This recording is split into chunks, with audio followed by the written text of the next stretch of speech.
विद्यार्थी मित्रांनो,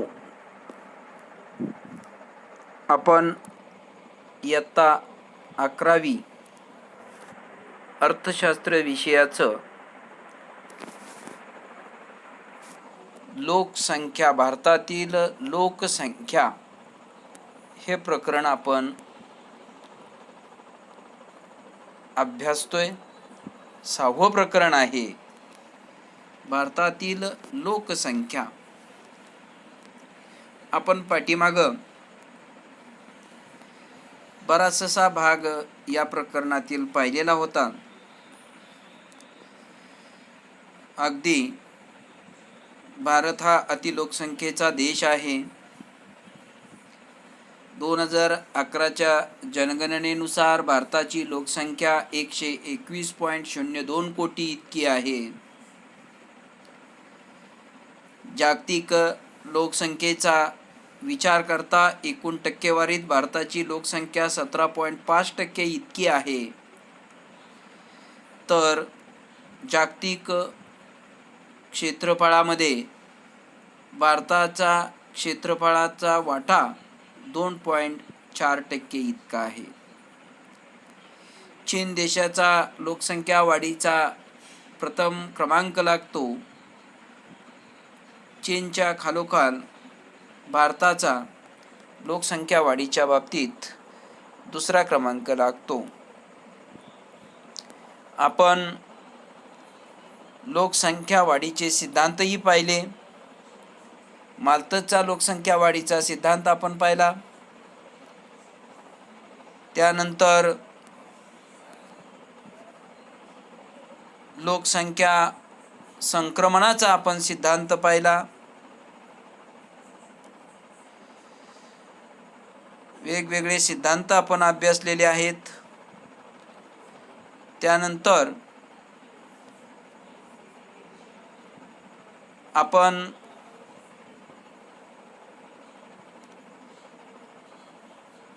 लोकसंख्या वाढीची कारणेही अभ्यासलेली आहेत.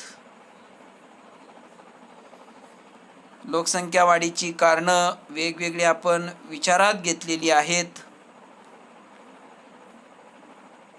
आपण जनरली जरी विचार केला तरी आपल्या देशामध्ये लोकसंख्या वाढीसाठी अनेक कारणे कारणीभूत आहेत. त्यामध्ये कमी वयामध्ये विवाह करणं असेल, त्याचबरोबर चुकीच्या समजुती असतील, निरक्षरता असेल, विवाहाची सार्वत्रिक प्रथा असेल, कमी वयामध्ये विवाह करण्याची प्रथा असेल, मुलगाच हवा अशा चुकीच्या समजुती असतील, एकत्र कुटुंब पद्धती असेल, शेतीवरील अवलंबित्व असेल, दारिद्र्य असेल, अशा वेगवेगळ्या कारणांनी आपल्या देशाची लोकसंख्या सतत वाढत गेलेली आहे. आपण आज मृत्यूदर कमी होण्याची कारणे आज आपण विचारात घेणार आहोत. विद्यार्थ्यांनो, अगोदर मृत्यूदर कशाला म्हणायचं हे आपण सुरुवातीला पाहूया. पाठीमागं सुद्धा आपण जन्मदर आणि मृत्यूदर कशाला म्हणायचं या दोन्ही संकल्पनेचा अर्थ अभ्यासलेला होता. तरी पुन्हा या ठिकाणी मी मृत्यूदराची व्याख्या सांगतो. दर 1000 लोकसंख्येच्या पाठीमागे मृत्यू पावणाऱ्या लोकांचं जे प्रमाण आहे त्या प्रमाणाला मृत्यूदर असे म्हणतात. म्हणजे दर 1000 लोकसंख्येच्या पाठीमागे दरवर्षी किती लोक मरण पावतात त्याचं जे प्रमाण आहे त्या प्रमाणाला मृत्यूदर असे म्हणतात. आता हा जो मृत्यू दर आहे, हा मृत्यू दर आपल्या देशामधील कमी होत गेलेला आहे. स्वातंत्र्यपूर्व काळाचा विचार केला तर भारतातील मृत्यू दर हा खूप मोठ्या प्रमाणामध्ये होता. त्यामुळं लोकसंख्या वाढीची समस्या फारशी तीव्र दिसून येत नव्हती. पण आपल्या देशाला स्वातंत्र्य मिळाल्यानंतर मृत्यूदर कमी करण्यात भारताला बऱ्याच प्रमाणामध्ये यश आलेलं आहे. आता हा जो मृत्यूदर आहे, हा मृत्यूदर कमी होण्याची कारणे कोणती आहेत, हे आपणाला आज या ठिकाणी विचारात घ्यायचं आहे. तर पहिलं कारण आहे वैद्यकीय व आरोग्य सुविधांमधील सुधारणा. आता आपल्या देशाला स्वातंत्र्य मिळाल्यानंतरचा विचार जर केला तर वैद्यकीय सोयीसुविधामध्ये मोठ्या प्रमाणामध्ये सुधारणा झालेल्या दिसून येतात. स्वातंत्र्यपूर्व काळामध्ये किंवा स्वातंत्र्य मिळाल्यानंतर काही दशकं आपल्या देशामध्ये प्लेग, पटकी, हिवताप, कांजण्या, क्षयरोग असे जे काही साथीचे रोग होते, या रोगाने मोठ्या प्रमाणामध्ये शिरकाव केला होता आणि या रोगामुळे गावोच्या गावो मृत्युमुखी पडत होती. पण स्वातंत्र्य मिळाल्यानंतर वैद्यकीय सोयीसुविधामध्ये झालेल्या सुधारणामुळे असे जे काही साथीचे रोग होते, प्लेग, पटकी, हिवताप, कांजण्या, क्षयरोग असे जे काही साथीचे रोग होते, या रोगांवर विलाज निघाले आणि असे औषधोपचार निघाल्यामुळं या रोगामुळे मृत्युमुखी पडणाऱ्या लोकांचं प्रमाण कमी झालं आणि हे प्रमाण कमी झाल्यामुळं आपल्या देशामध्ये जो मृत्यूदर होता, हा मृत्यूदर कमी झालेला दिसून येतो. त्यानंतर दुसरं कारण आहे माता मृत्यू दर. पूर्वीचा काळ जर विचारात घेतला तर प्रसूती काळामध्ये मातांचा मृत्यूदर जास्त होता. म्हणजे आरोग्यविषयक सुविधांमध्ये कमतरता असल्यामुळे बाळंतपणाच्या काळात माता मृत्यू पावणाऱ्या महिलांचं प्रमाण जास्त होतं. पण काळानुसार आरोग्यविषयक सुविधा उपलब्ध झाल्यामुळे हे माता मृत्यूदर जो आहे, हा माता मृत्यूदर कमी झालेला आहे. त्यामुळं आपल्या देशामधील मृत्यूदर कमी होण्यास मदत झाली आहे. त्यानंतर पुढचं कारण आहे ते म्हणजे बाल मृत्यूदरातील घट. आता आपल्या देशामध्ये चांगल्या वैद्यकीय सुविधा विद्यार्थ्यांना उपलब्ध झालेल्या आहेत. काळानुसार आरोग्यविषयक सुविधात सुधारणा झालेल्या आहेत. त्यामुळे भारतात बाल मृत्यूदरात घट झालेली आहे. बाल मृत्यूदराप्रमाणे जर आपण विचार केला तर 1951 मध्ये आपल्या देशात बाल मृत्यू दर 1000 बालकांच्या पाठीमागं जवळजवळ 150 इतकी बालकं मृत्युमुखी पडत होती. तो दर 2002 मध्ये दर 1064 पर्यंत कमी करण्यात आपल्या देशाला यश मिळालेलं आहे. 2011 ज्यावेळेस लोकसंख्येची जनगणना झाली त्यावेळेस हा जो बालमृत्यूदर जो होता तो बालमृत्यूदर दर 1047 पर्यंत कमी करण्यात आपणाला यश मिळालेलं आहे. त्याचबरोबर स्त्री शिक्षणासाठी सरकारने मोठ्या प्रमाणामध्ये सुधारणा घडवून आणल्यामुळे स्त्रियांच्या शिक्षणाचे प्रमाण वाढले. त्यामुळं लहान मुलांच्या आरोग्याबाबत जागरूकता निर्माण झाली आणि लहान मुलांच्या आरोग्याच्या बाबतीत जागरूकता निर्माण झाल्यामुळे बालमृत्यूदर कमी होण्यास मदत झालेली आपणाला दिसून येते. त्यानंतर पुढचं कारण आपणाला सांगता येईल साक्षरतेत झालेली वाढ. पूर्वीचा कालावधी विचारात घेतला तर आपल्या भारतामध्ये उच्च शिक्षणाच्या संधी उपलब्ध नव्हत्या. त्याचबरोबर पुरुष शिक्षण आणि स्त्री शिक्षणाचं प्रमाण फार कमी होतं. स्त्री निरक्षरतेचं प्रमाण जास्त असल्यामुळं आणि उच्च शिक्षणाच्या सुविधा उपलब्ध नसल्यामुळे साक्षरतेचं प्रमाण अधिक होतं. पण आज जर आपण विचार केला तर आपल्या देशात उच्च शिक्षणामुळे साक्षरतेच्या प्रमाणात वाढ होऊन राहणीमानाचा दर्जा सुधारलेला दिसून येतो.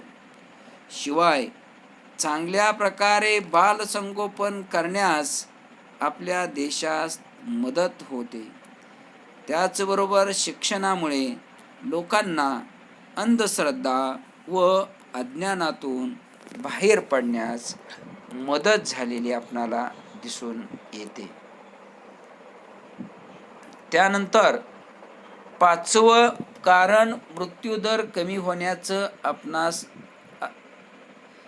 सांगता येईल सकस आहार वापर. शिक्षणाच्या सुविधा उपलब्ध झाल्यामुळे आरोग्य व सकस आहार याबद्दल जागृती निर्माण झाली आहे. पूर्वीचा काळ विचारात घेतला तर लोकसंख्येला सकस आहार उपलब्ध होत नव्हता. लोकांना सकस आहार पोटभर मिळत नसल्यामुळं मृत्यूदराचं प्रमाण अधिक होतं. पण अलीकडच्या काही दशकात आपल्या देशामध्ये आरोग्य व सकस आहार याबद्दल शिक्षणामुळे जागृती निर्माण झाली आहे. मुलांचे कुपोषण व स्त्रियांच्या अस्वास्थ्यामुळे मृत्यूचे प्रमाण पूर्वी जास्त होते. पण सकस आहारामुळे मृत्यूदर नियंत्रित होण्यास मदत झालेला आहे. विद्यार्थ्यांना सकस आहार उपलब्ध व्हावा म्हणून शाळेमध्ये शालेय मध्यान्ह भोजन योजना सुरू केलेली दिसून येते की या शालेय मध्यान्ह भोजन योजनेमुळे विद्यार्थ्यांना सकस आहार उपलब्ध होण्यास मदत झालेली आहे. त्यानंतर पुढचं कारण आपणाला सांगता येईल की राष्ट्रीय आपत्ती व्यवस्थापन. पूर्वीचा काळ विचारात घेतला तर आपल्या देशामध्ये मोठ्या प्रमाणामध्ये आपत्ती निर्माण होत होत्या. पण 2005 साली राष्ट्रीय आपत्ती व्यवस्थापन प्राधिकरण योजना स्थापन झाली. त्यामुळे सर्व प्रकारच्या आपत्तीची तीव्रता कमी करण्यास भारतास मदत झाल्याने जीवितहानी कमी झालेली आहे. आणि राष्ट्रीय आपत्ती व्यवस्थापन प्राधिकरण योजना सुरू झाल्यामुळे आपल्या देशामध्ये जो मृत्यूदर आहे हा मृत्यूदर कमी होण्यास मदत झालेली आपणाला दिसून येते. त्यानंतर शेवटचं कारण आहे ते म्हणजे शिक्षण. शिक्षण सामाजिक इतर घटकामध्ये आपणाला सांगता येईल शिक्षण, सामाजिक सुधारणा, वाढते शहरीकरण, राहणीमानात झालेली सुधारणा, जनजागृती मोहीम, यामुळेही लोकांमध्ये जागरूकता निर्माण होते, त्यामुळं मृत्यूदर कमी होण्यास मदत होते. म्हणजेच शिक्षणाच्या सुविधा उपलब्ध झाल्या, सामाजिक सुधारणा निर्माण झाल्या, शहरीकरण वाढलं, राहणीमानात लोकांच्या सुधारणा झाल्या, त्यामुळे आपोआपच आपल्या देशामध्ये मृत्यूदर कमी होण्यास मदत झालेली दिसून येते. आता आपल्या देशामध्ये ही जी लोकसंख्या वाढ झालेली आहे, या लोकसंख्या वाढीमुळं आपल्या भारतीय अर्थव्यवस्थेवर त्याचे काही विपरीत परिणाम दिसून येतात. अनुकूल परिणामापेक्षा प्रतिकूल परिणाम भारतीय अर्थव्यवस्थेमध्ये या लोकसंख्या वाढीमुळं जास्त दिसून आलेले लक्षात येतात. त्यामध्ये आपल्याला सांगता येईल भूमीवर येणारा ताण. आज आपल्या देशामध्ये जर आपण विचार केला तर जागतिक क्षेत्रफळापैकी आपल्या भारताच्या वाट्यास फक्त 2.4% क्षेत्रफळ वाट्यास आलेला आहे. आणि क्षेत्रफळ 2.4% वाट्यास आले आणि लोकसंख्या जर अशी मोठ्या प्रमाणामध्ये जर वाढत गेली तर निश्चितच भूमीवर या लोकसंख्येचा ताण किंवा भार निर्माण होणार आहे. त्यामुळं भूमीवर येणारा भार वाढणार आहे. त्यानंतर आपल्या देशामध्ये ही लोकसंख्या मोठ्या प्रमाणात वाढल्यामुळं परंपरागत जो शेती व्यवसाय आहे आपल्या देशामधील जनतेचा, त्या शेती क्षेत्रामध्ये लोकसंख्येचा भार वाढणार आहे.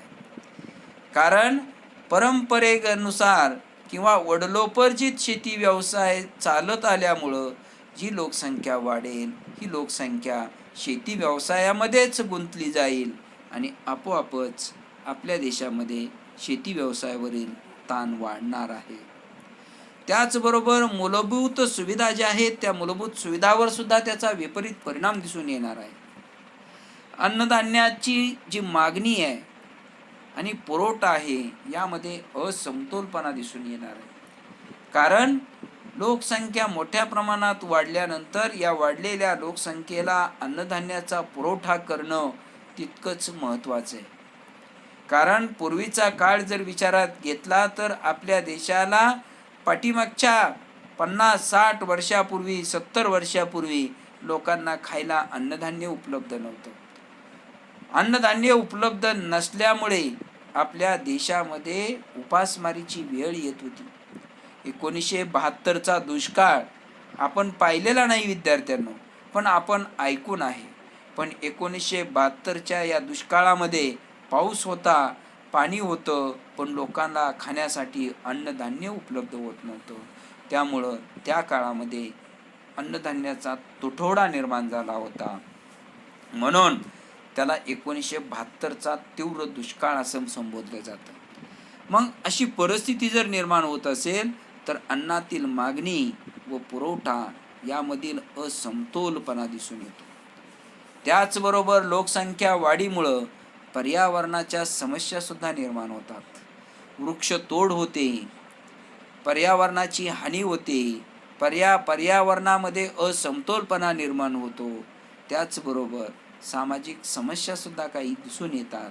अशा वेगवेगळ्या समस्या या लोकसंख्या वाढीमुळं दिसून आलेल्या आपल्याला पाहावयास मिळतात.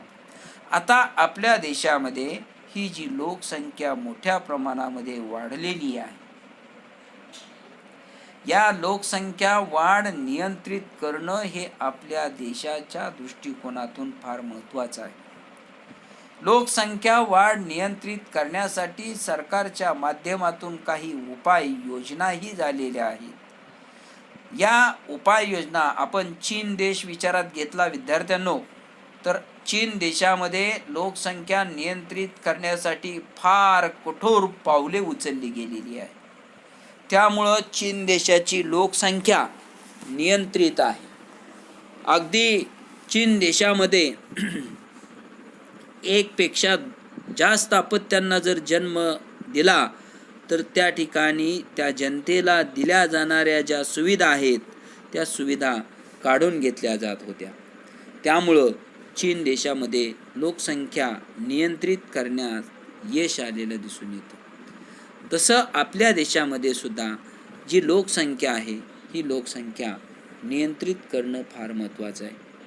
तर विद्यार्थ्यांनो, आजच्या तासाला आपण आपल्या देशामध्ये जो मृत्यूदर आहे हा मृत्यूदर कमी होण्याच्या पाठीमागं कोणती कारणे कारणीभूत आहेत याचा विचार आजच्या तासाला आपण केलेला आहे.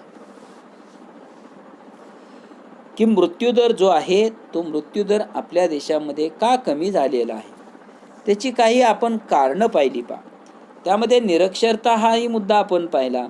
निरक्षरतेमुळे आपल्या देशामध्ये मृत्यूदर कमी, निरक्षरता हा लोकसंख्या वाढीचं कारण आहे. त्यानंतर विवाहाची सार्वत्रिक प्रथा, विवाहाचे वय, मुलगा हवा, संयुक्त कुटुंब पद्धती, शेतीवरील अवलंबित्व अशा अनेक कारणामुळे आपल्या देशामध्ये लोकसंख्या वाढ मोठ्या प्रमाणामध्ये झालेली दिसून येते. आणि ही लोकसंख्या वाढ ज्याला आपण जन्मदर म्हणतो, हा जन्मदर हा जास्त आहे आणि मृत्यूदर हा कमी झालेला दिसून येतो.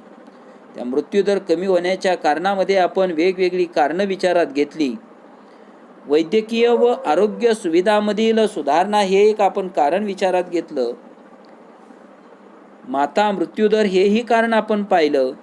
बाल मृत्यूदरात झालेली घट, साक्षरतेत झालेली वाढ, त्याचबरोबर सकस आहाराचा वापर, आपत्ती व्यवस्थापन आणि इतर काही घटकामुळं आपल्या देशामध्ये मृत्यूदर हा कमी झालेला आपल्याला दिसून येतो. तर हा मृत्यूदर कमी होण्याची कारणे या ठिकाणी संपली. यानंतरचा भाग आपण पुढच्या तासाला विचारात घेऊया. धन्यवाद.